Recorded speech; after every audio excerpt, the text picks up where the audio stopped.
សួស្តីអ្នកនរគ្នាយើងចូលមកដល់វីដេអូថ្មីរបស់ខ្ញុំនេះគឺខ្ញុំមកនិយាយពីតារាសម្ដែងប្រុសជនជាតិជប៉ុនម្ដងអញ្ចឹងគ្នាយើងដែលបានចូលមើលហើយកុំភ្លេចចូល Subscribe Channel YouTube ខ្ញុំម្នាក់មួយហើយកុំភ្លេច Like វីដេអូរបស់ខ្ញុំម្នាក់មួយផងណាអញ្ចឹងខ្ញុំគិតថាមានគ្នាយើងខ្លះហើយដែលបានស្គាល់គាត់ព្រោះគាត់គឺជាតារាសម្ដែងដែលមានឈ្មោះល្បីដែរហើយសម្រាប់អ្នកដែលអត់ស្គាល់គឺថ្មីៗនេះគឺគាត់មានសាច់រឿងជាប្រភេទ series មួយដែលទើបតែចាក់បញ្ចាំងដែលទើបតែចាក់បាន3ភាគទេអ្នកទាំងអស់គ្នាហើយ series ដែលគាត់សម្ដែងហ្នឹងគឺជាប្រភេទរឿងបែប BL ហើយចំពោះសាច់រឿងវិញគឺជាសាច់រឿងបែបអ្នកលេងបែបជា Yakuza អីអញ្ចឹងណាអ្នកនរគ្នាបើនិយាយពីសាច់រឿងគេវិញទៅតែចាក់បាន3ភាគទេក៏ប៉ុន្តែខ្ញុំអាចនិយាយថារឿងគេហ្នឹងគឺល្អមើលខ្លាំងមែនតើហ្មងជាពិសេសអ្នកដែលចូលចិត្តមើលរឿងបែបបងតូចបងធំបែបជាអ្នកលេងបែប Yakuza ខ្ញុំគិតថាត្រូវបែបខ្លាំងមែនតើហ្មងរបៀបថាសាច់រឿងគេក៏ល្អមើលហើយតួសម្ដែងក៏ស្អាតទៀតបើចំពោះខ្ញុំគឺខ្ញុំអត់សូវបានមើលរឿងជប៉ុនទេអ្នកនរគ្នាគឺខ្ញុំមើលភាគច្រើនគឺរឿងចិនរឿងតៃវ៉ាន់អីចឹងបែប BL ចិន BL តៃវ៉ាន់អញ្ចឹងណាក៏ប៉ុន្តែនៅក្នុងរឿងមួយនេះគឺខ្ញុំអាចនិយាយបានថាគឺខ្ញុំតាមដានខ្លាំងមែនតើហ្មងដោយសារតែរឿងគេហ្នឹងវាត្រូវបែបរបស់ខ្ញុំទោះវាថាកាលណាឃើញចំណងជើងហ្នឹងគឺដឹងថារឿងហ្នឹងល្អមើលហ្មងណាអញ្ចឹងគឺខ្ញុំ recommend ខ្លាំងមែនតើសម្រាប់អ្នកដែលអត់ទាន់បានមើលគឺអាចចូលទៅមើលបានរឿងគេហ្នឹងផុសបាន3ភាគហើយអ្នកទាំងអស់គ្នាហើយចំណងជើងរឿងគេហ្នឹងគឺមានចំណងជើងថា The Journey to Kill You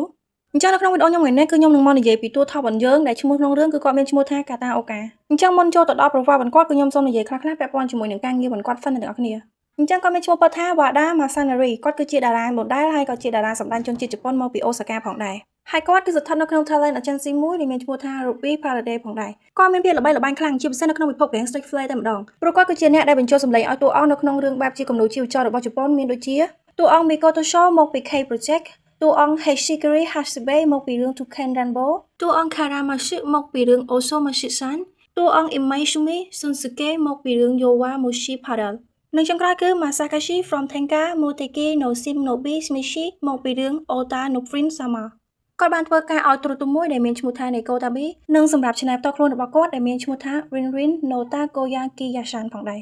គាត់ក៏ជាអ្នកបញ្ចូលសម្លេងឲ្យតួអង្គដែលមានឈ្មោះថា Dian Twain Doll នៅក្នុងហ្គេមទូរស័ព្ទរបស់ Seabird Academy Revolution ផងដែរអញ្ចឹងចំពោះការអានរបស់ខ្ញុំជាភាសាជប៉ុនគឺខ្ញុំអានអត់សូវត្រូវទេអ្នកនរគ្នាគឺខុសច្រើនប៉ុន្តែគឺខ្ញុំបានព្យាយាមខ្លាំងមែនតើហើយសង្ឃឹមថាអ្នកនរគ្នាគឺអត់ប្រកាន់ខ្ញុំទេអញ្ចឹងឥឡូវនេះគឺយើងមកបន្តតាក់ទងជាមួយនឹង profile របស់គាត់ហើយជាមួយនឹងរឿងដែលគាត់បានសម្ដែងផ្ទាល់តែម្ដងអញ្ចឹងម្ដងទៀតហើយគឺគាត់មានឈ្មោះថា Wada Masanori គាត់មានអាជីពជាតារាសម្ដែងគាត់កើតនៅថ្ងៃទី5ខែកញ្ញាឆ្នាំ1991ដែលបច្ចុប្បន្ននេះគឺគាត់មានអាយុ33ឆ្នាំហើយគាត់កើតនៅ Osaka Prefecture ប្រទេសជប៉ុនដែល Osaka Prefecture នេះផងដែរគឺជាមជ្ឈមណ្ឌលវប្បធម៌ភាគខាងលិចរបស់ប្រទេសជប៉ុនផងដែរគាត់មាន star sign ជា Virgo គាត់មានឈាមប្រភេទ A និងមានកម្ពស់ 1.80 cm ផងដែរអញ្ចឹងឥឡូវនេះគឺចូលមកដល់ការសម្ដែងរបស់គាត់ម្ដងឥឡូវគឺខ្ញុំនិយាយពាក់ព័ន្ធជាមួយនឹង movie ដែលគាត់បានសម្ដែងគាត់បានសម្ដែងនៅក្នុងរឿង Chiro Shuke Game ជាតួរងក្នុងឆ្នាំ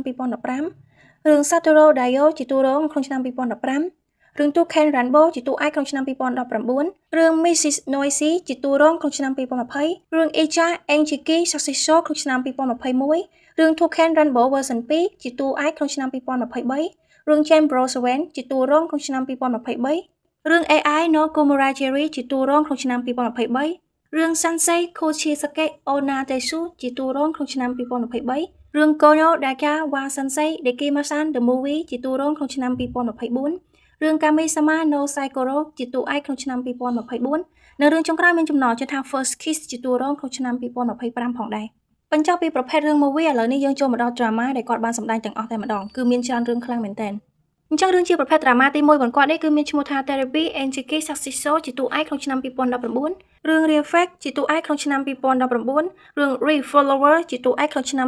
2019រឿង Hey Sensei Don't You Know ជាតួរងក្នុងឆ្នាំ2019រឿង King of Dance ជាតួរងក្នុងឆ្នាំ2020រឿង Therapy Enjiki Successor Season 2ជាតួឯកក្នុងឆ្នាំ2020រឿង Real Fact One Day Diary ជាតួឯកក្នុងឆ្នាំ2020រឿង Therapy Enjiki Successor Season 3ជាតួឯកក្នុងឆ្នាំ2021រឿង Moneyful ជាតួឯកក្នុងឆ្នាំ2021រឿង Boku to Sochino Musume no One Kachitsu ជាតួឯកក្នុងឆ្នាំ2021រឿង Girl Gun Lady ជាតួរងក្នុងឆ្នាំ2021រឿង Real Fact Season 2ជាតួឯកក្នុងឆ្នាំ2021រឿង Boku no Oshiwa Ojisama ជាតួបន្តបន្សំក្នុងឆ្នាំ2021រឿង Aisu Kakamete de Samete Kabukute ជាតួឯកក្នុងឆ្នាំ2021រឿង Waru Hataraku no Chakaku Warus Nates Deres Kaita ជាតួបន្តបន្សំនៅក្នុងឆ្នាំ2022រឿង Flare Bartender ជាតួរងក្នុងឆ្នាំ2022រឿង Fufu Inman Receipt Kukan Sinai Hitoban Dake ជាតួរងក្នុងឆ្នាំ2022រឿង Real Fact Final Stage ជាតួឯកក្នុងឆ្នាំ2023រឿង Akuma wa Soko ni Aru ជាតួរងក្នុងឆ្នាំ2023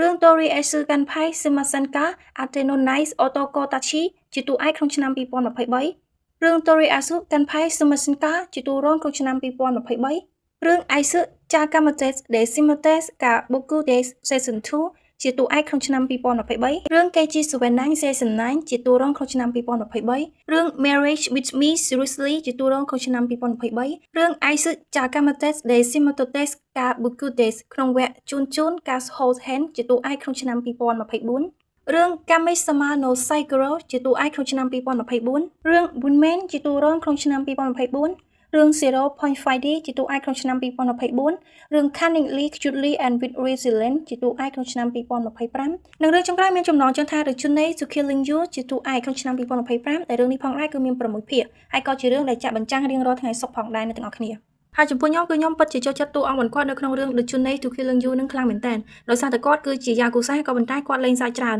អាចនិយាយបានថា character គាត់នឹងគឺជាប្រភេទមនុស្សបែបរស់រាយអញ្ចឹងណាប៉ុន្តែគាត់ក៏ជាមនុស្សបែបខ្លាំងក្លាដែរហើយបើអ្នកនរគ្នាចង់ដឹងកាន់តែច្បាស់ថាសាច់រឿងបន្តទៀតនឹងល្អមើលប៉ុណ្ណាអ្នកនរគ្នាកុំភ្លេចតាមដានរឿងនេះទាំងអស់គ្នាណាអញ្ចឹងពាក់ព័ន្ធនឹងការសម្ដែងខ្លះៗនៅក្នុង drama and movie របស់ Wada Machinery គឺមានតែប៉ុណ្្នឹងទេអ្នកនរគ្នាហើយយើងចាំជួបគ្នាក្នុងវីដេអូថ្មីបន្តទៀតបាយបាយ